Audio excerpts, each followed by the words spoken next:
Hello everybody, it is Dylan from Yugioh Everything, and welcome back to another Yu-Gi-Oh! Arc 5 manga scale review. I am joined as always by Rarity Fangirl, so big thank you to her for coming on. And before we get into it, we asked you guys a question last week, and that is what you are probably seeing on screen right now. Thank you to everyone who answered. We had some good answers. A lot of people agreed with what Rarity had to say about who the assassins might be. It doesn't look like they're gonna go that route. I say might, and it doesn't look that way because we really don't know, but if anything, we thought this scale 19 would have maybe implicated that we did get introduced to a new character working for the villains, you could say, or at least we got his name, but it doesn't look like there's going to be a set of new assassins or characters that we'll see. But we'll see. I mean, that might happen in the next scale. Who really knows? But anyway, we're going to get right into it. I'll give my thoughts, and we'll ask a question at the end, so hopefully you guys will stay tuned for that and answer that question as well. Rarity will give her thoughts as well, and we want to hear from you guys. The link to this scale, if you want to read it for yourself, is right down below in the description. We're recording this Friday night. It will be out Monday when the English version comes out, so hopefully you guys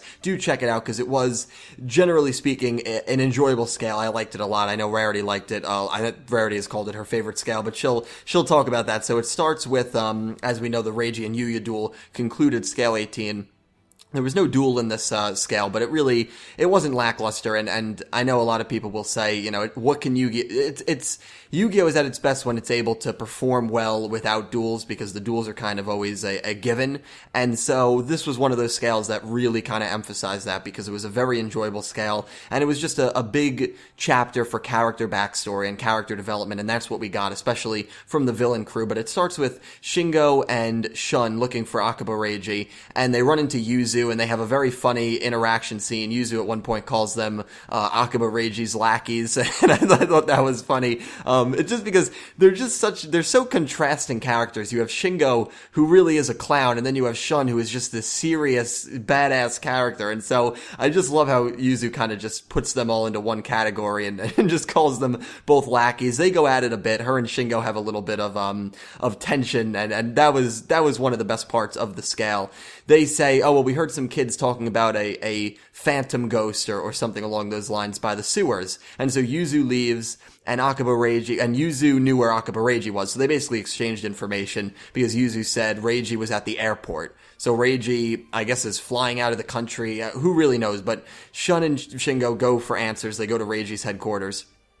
And the door is locked, and Kurosaki Shun summons one of the Raid Raptor Falcons and just blows up the door. No big deal. And I mean, that was those two scenes, the Yuzu one and that one, two of my favorite scenes in the entire scale. So they go in. Shingo is able to steal Reiji's fingerprints. Reiji's fingerprints from Sora. So they were able to get into the main room, and that's pretty much all we see from them.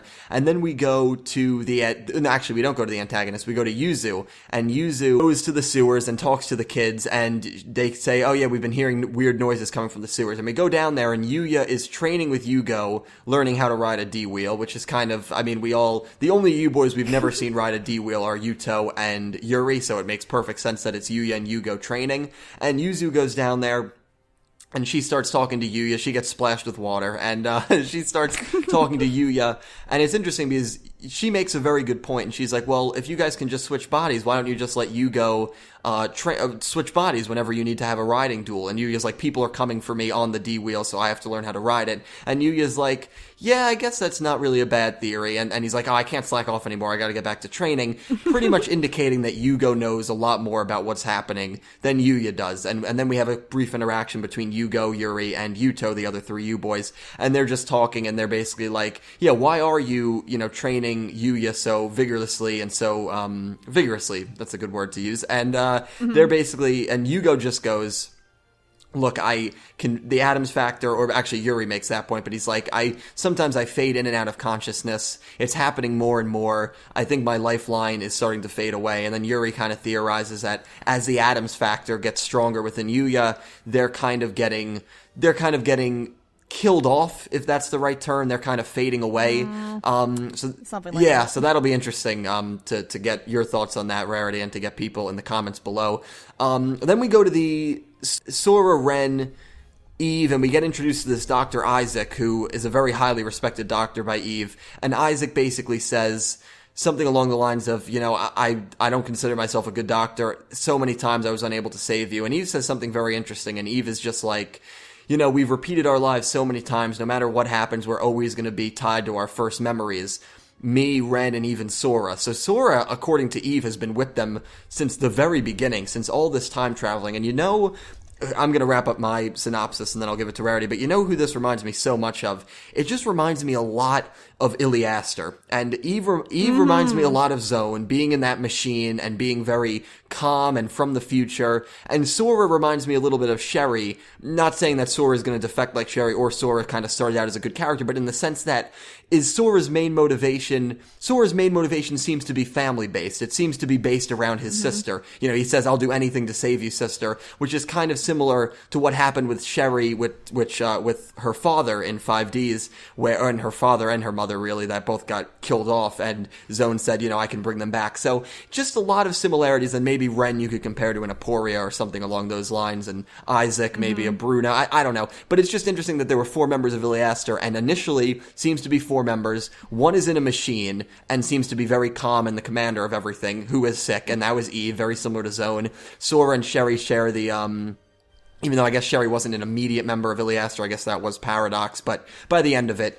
she had kind of replaced Paradox. So I just think it's, even the gender, 3 males and 1 female, very, very similar instances there. I don't know if I was the only one that kind of made that comparison, but I kind of did. I'm sure a few people did. Did Yoshio write the final arc of 5Ds? He did. He did, yes. So maybe that's why it's like, you know what, people loved our villains in there, so let's bring back a different version and put in Bible references. That could be it. Right. Not that I'm complaining. Yeah, no, I'm not complaining either, but it's a very interesting comparison. So that's pretty much my thoughts on it. That's not really my thoughts, but just a quick overview of it. I enjoyed the scale. Rarity, what are your thoughts? I know you have a lot to say about this one. I do, and I love this chapter. As I've said before, my favorite types of arc, or any Yu-Gi-Oh, is when they're not dueling. I love dueling, I've said this before, but I just like to see what they do without it, and just focus on the character interaction, because I really like Yu-Gi-Oh! For the characters. I'm sure I played the card game and I like the cards, but I really just like what these characters are going through in situations. So I'm gonna start chronologically, as I always do. It was really interesting we had a time skip. It's been about 2 weeks since the Yuya and Rarity duel, which I was not expecting a time skip. It just kind of came out of nowhere, because I was wondering, because when we got the Raw, I was like, wait a second, why is Yuya training? Isn't he supposed to be sulking? Like, what is this? Yugo's back? Okay, well, where's the scene where he wakes up? So having a time skip kind of gives them saving page time, which is kind of nice to get the plot moving forward. The Shingo, Shun, Yuzu interaction was amazing. They were calling lackeys. It's just great to see Shingo and Yuzu going at it, because we haven't really seen them since the early days of Arc 5, like episode 7. So it's just nice. And it's nice to see more Shingo and Shun, because I really like those two together. We really only saw them in the anime, kind of like when they were breaking out of prison, really just solo interacting with each other. And the manga is giving them just like a lot more of a relationship. I know all the people who like parrot shipping are gonna love that. That is the Shingo and Shun ship. I don't ship it, but I think they're fun interactions. So I really like that aspect. I like the exchange situations. Also, I love now Rarity has a sports car, because earlier he had a freaking motorcycle. What is he, Kaiba? Because Kaiba had a sports car in season 4. I just think that's amazing. I mean, Hirakuma Reiji's rich, so I guess a sports car is cooler than a freaking limo, but whatever. So I love that Shun freaking just destroyed the wall. And then the faces in this chapter with Shingo and Shun, they got the best faces. They were hilarious. And then Shingo just being Shingo and stealing the gloves from Sora's room, because he was cleaning it. I also love that Shingo was getting, like, because Shun was like, oh, you're actually worried about Sora's like, no, because Sora stole money from me in order to get candy, and I need my money back. That was a good line. That was a good line. That's gonna be fun. So I really, really enjoyed that aspect, and I liked that they got in, and then Reiji's going to this airport, apparently about this space exploration center, which is apparently out of the country. I don't know what space has to do with this. I don't know if we're gonna have another moon duel where someone dies on the moon. Probably not, but it'd be funny if, like, Yuto died on the moon because of the Kaito reference. But anyway, I think that would be interesting. So maybe we're not gonna see Reiji for a while, which I say is fine. We just got, like, 5 chapters of Reiji, and he is the cover of Volume 3, and his monster is getting the promo. So just would be nice to get a little break from Reiji, because I think we've had a lot of him. And, like, like in the anime, we have these periods where we see a lot of Reiji and then we don't see him. So I guess the manga is going to continue that trend. Moving on to Yuzu and the U-Boys. I I love, number one, that Yuya is writing the duel. I like that he is actually, you know, getting more active and, like, not sulking around forever. Like, anime Yuya would probably be a lot more depressed about this. I mean, it's been 2 weeks, and plus Yuya's got, like, a 3-character support basis with him at all times, so I expected him not to sulk forever, but it is nice he's training. And once again, Yuya is oblivious to everything because the U-boys don't want to hurt his feelings. I just can't wait to get to the point where all this lying is gonna build up and blow up in the other U-boys' faces. Mm-hmm. Because Yuya's been lied to a lot. He just doesn't know what's going on unless it just happens to happen while he's there. And also the nice 5Ds reference with Yuzu getting splashed like Aki did. That was a very cool reference. It was also just nice to see Yugioh smiling. I'm sorry, because he hasn't really smiled in this manga that much. So see, the one panel of him smiling adorably made me happy. And Yuya's like, oh, I'm gonna make you super proud, Yugioh. It was so cute. But Yugioh shattered the memory of their childhood because he probably doesn't remember. Like, it'd be funny if he would say, like, if he remembered, oh, you're cheering me on, huh? For once, it'd be funny if he said that, but of course he doesn't remember because Yugioh destroyed the memories in Scale 13. So he doesn't remember the past, I assume. And the whole, now let's get to the big part about this. The U-boys dying, in quotations. Oh no. And I thought the manga couldn't get any angstier. Well, let me just really quickly, and I hate interrupting, but let me just say this. The manga, which says more about the anime than anything else, has the chance to have more powerful, impactful scenes than the anime does in terms of death scenes. It does, which has never even it's not even remotely thinkable, but that's just how I think it is going to happen. It very well could. I mean, if we saw the Yugioh scene in 13, in which I adapted, as you guys know, and that scene was powerful, especially with my adaptation. PG Crew and my voice of Yugioh, I just love shouting out to you. You did such a good Yugioh, and your acting was incredible, and you made me tear up so much during recording, and during editing, I mean. Anyway, I think that is very possible. I think that they're gonna slowly... I don't think they're gonna start fading yet. It's a little too early. It'd be kind of abruptly like, oh, Yugioh disappears after whatever the next duel is gonna be. Like this Ren and Yuya duel, which... They are... It seems like the manga is not going for any filler, which I don't mind. I kind of like them going to the plot, so maybe there's a lot more hidden later, which I really like. And I'm sad to say that Yugioh might go first, because he's the one who seems to be taking charge of everything. And as you know, the guy who does all the stuff usually gets killed off first. And plus, we already know Yugioh's backstory. So I don't think they would get rid of Yuto or Yuri without knowing their past with Yuya. Because then their emotional scenes wouldn't be as powerful. Because, to me, I feel like the only one who has an actual bond with Yuya is Yugioh.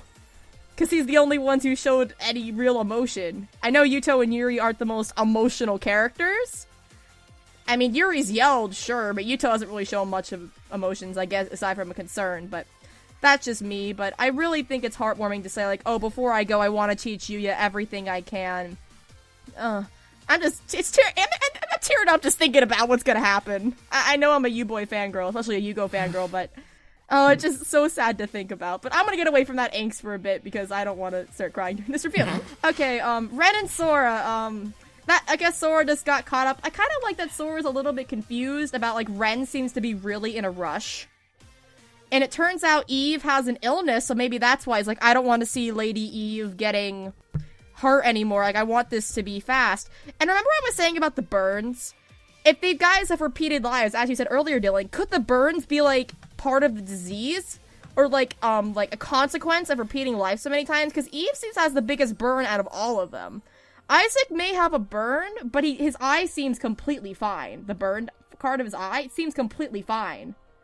Like, if you look at the pupil, it doesn't look any different. I mean, okay, the other pupil's hiding from his other eye, so we don't really know, but we see it, like, in some panels, like, halfway. So it looks fine to me. So it's interesting that Eve has the illness. Maybe probably because she is holding Genesis Omega Dragon. So I guess Sora, being a naive kid, just kind of, like, learning what's happening. And I'm really liking that Sora and Ren are kind of this bonding thing. I don't know, I kind of want to see more of them together. And this probably means Sora is going to duel, because I feel like if we're gonna have a Sora and Yuri rematch, because I'm pretty sure Yuri, if Sora ever runs into Yuya, Yuri's not gonna let that kid go after humiliating him. We know Yuri, he's vicious, so that's gonna be great to see. And now we have the new character, Isaac. I didn't, like, last chapter, I wasn't thinking, like, that scientist, because he was the one who was at Sora and Ren last chapter, was gonna mean anything, but I should have, because he has a burn. I should have known he was something. So he is a doctor, and Eve has an illness. She seems to be, like, a very sympathetic villain. These villains... I don't think I'm going to call them villains. They're just antagonists, because they don't seem like they want to do anything to destroy the world as Yuya claims. What do they want to do? Get eternal life? I mean, sure, that's like something that humans shouldn't have. I know there's so much morality in that, but it's not like they're trying to hurt anyone. I mean, Ren was concerned about Yugioh, right? He could have just let Yugioh die, right? He could have in the Mindscape. He was concerned. Of course, they were dueling. He couldn't really stop, the Devo to go and get Yugioh. You know what I mean? Mm-hmm. So these villains aren't evil. Okay, my Sora may be a little crazy, but then again, I think I consider Sora probably the craziest of them all, because he's a kid. I just also wonder, because you made a really good point. I didn't think about that maybe there's a disease that the group has or something like that. You wonder if Sora's sister was in that group and she succumbed to that illness. Yes, maybe that's why he's fighting for her. And because she seemed to be in a hospital bed. She didn't have a burn on her. Maybe that's an age thing, because Sora is like the only kid of this group, so maybe that's why he doesn't have one. Or maybe he's just been here recently. Maybe that's why. Maybe Mew was originally part of this group. Maybe Mew had like a psychic power or some other kind of thing. That's a very good point, Dylan. I never thought about that. Well, I never thought about it in terms of the whole disease, so it works. Thing. Yeah. I think that makes a lot of sense, and I don't get how eternal life would bring back your sister, but you never. I mean, the freaking cards acronym is God. It can do anything. It has the power to alter the future? Isn't that the? It has the power. I believe it's the power to repeat lives, alter the. It could just do anything. Yeah, so let's just I'm say sure it it has could the revive power. her. Yeah. Time manipulation is what I'm gonna call it, because we're immortal lives, like making maybe time for a person doesn't stop, repeating lives. I'm just gonna say it as time manipulation. That's all I'm just gonna say. It gets a little easier. Mm-hmm. And Isaac, when I first saw the Raw, I was thinking at first that maybe they're related, but there is a guy named Adam. There is a guy named Adam. Because Isaac mentions him by name, and it's not Ren, because Eve mentions Ren by name. So Ren's identity, maybe Ren has a whole bird on his face, maybe that's why he's hiding it or something. I don't even know, because I thought Ren could be Adam and just hiding his identity from the public for some reason. But no, it's not. They're separate people. So who is this Adam guy? I mean, if we go by the Bible, Eve and Adam were lovers, So, and Isaac calls Eve beautiful, and she's saying she's ugly. Maybe Isaac has I'm a shipper, so maybe. I don't know, maybe he has some romantic feelings or some familial feelings. Maybe they're siblings. You never know, because he was holding her hand comfortably to try to comfort her. And I'm just loving Eve. I thought she was going to be completely different. What was Isaac's role in the Bible? Do you remember? Isaac was a son of Abraham, who was the one that was going to be sacrificed to God. Okay. And remember, he says, I will give up my life to make sure your wish comes true. Right, that's how it ends. That's how the scale ends, yeah. Yeah, well, no, there's a Ren line, but because Ren's going off to probably fight Yuya. But, like, that, right. The Bible could actually be a very good, interesting of how the characters are going to go. There is no Ren in the Bible, but there is an Adam and Eve, of course. But what could be the devil? Could Genesis Omega Dragon be corrupting Eve? Because she's not really a villain. Then again, Zone wasn't a villain. I mean, if she gets corrupted, I don't know. And I think the theory that she's a future Yuzu has kind of gone out the window. I don't think she is anymore. Unless Yuya is somehow Adam. I just don't think it doesn't make sense. I mean, then again, Zone was technically a future Yusei, if you want to call it that. He was supposed to be, but then I think they chickened out of the idea, honestly. Yeah, so we never know, but I think I love that we're seeing more of her in terms of her artwork, but she is drawn beautifully. She is gorgeous. She says she's ugly. Pff, she's gorgeous. She's amazing. She's beautiful.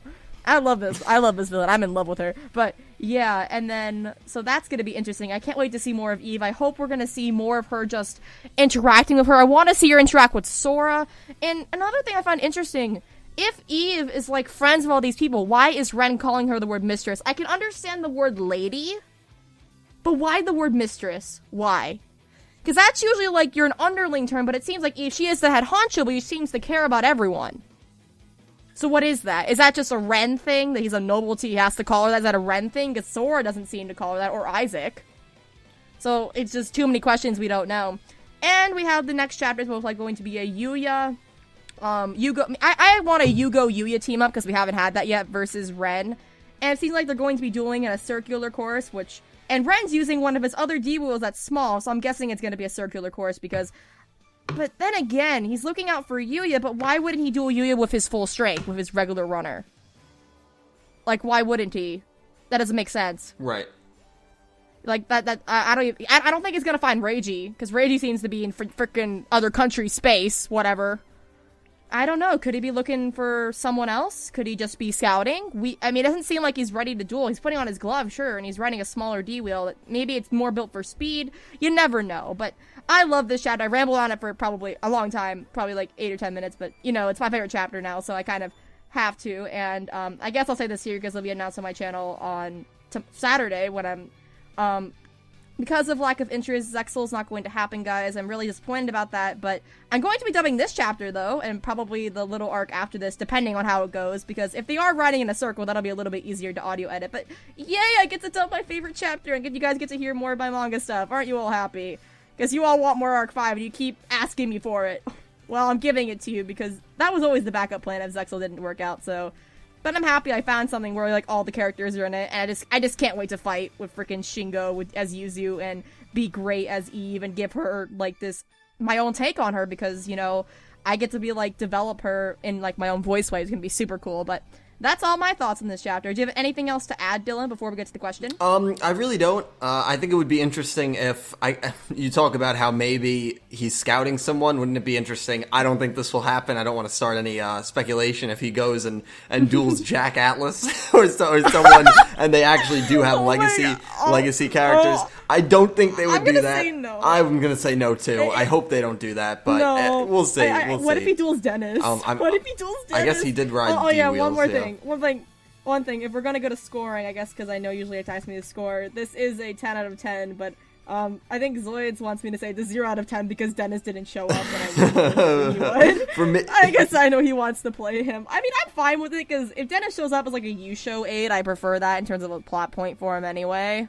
Yeah, I mean, I hope Dennis shows up too. For me, I'd probably give it like a 7.5 or an 8 out of 10 personally. Solid chapter. And now we're going to get to the fan question, right? And then wrap things up. Yep. Alright, this question is kind of relating back to the U-Boy question. What do you guys think is going to happen to the U-Boys in the end, in terms of how they're going to actually disappear? Will they actually disappear for good? Will they just be in Yuya's mind, unable to come out of his body? What do you think's going on with that? And do you think the manga will be able to deliver some powerful death scenes? And Dylan, what is your answer? And hopefully you guys... It's a hard question, I know. It's a multi-part question. Hopefully you guys answer down below. Be featured in the next video. So I think that they will die. I think their order, I think you actually hit it on the head. I think it'll be Yugioh, Yuri, and Yuto in that order. Yugioh first, because he already has the most backstory, and he's been written very well. And I think Yuto last, because Yuto was first in the anime, so, you know, give us more Yuto at least that we kind of didn't have in the anime. But then again, I guess some people could argue that we had plenty of Yuto because it was through Yuya, and I guess this is kind of the same way, but you guys hopefully know what I mean. I think by the end of the manga, honestly, they're all going to be alive and they're all going to be in their separate bodies. I think that one picture they showed when the city was getting destroyed and all three of them were in their separate bodies, and Yuya and Yugioh were friends in the past. I think when Yuya gets his hands on Genesis Omega Dragon, he's gonna go back to that future, kind of similar to what happened in Zexal when... Or he could just revive them and then we'll have a big emotional scene. Maybe we'll have a 4-boy U-boy duel for like the last duel of the show. I mean, manga. Yeah, I mean, that would be really, really cool. And so I think that's how it's going to end. As for powerful death scenes, they definitely could have one. It's tough because with the anime, you have voice acting, you have music, and those are two... But I could dub it and make your opinion change. That's true. But you know what I mean. I mean, like, you know, just initially reading it. I think they can get there, especially because they don't have much to fight with. The Yuto death scene was decently good. The Yugioh scene was just absolutely hogwash, and the Yuri scene wasn't...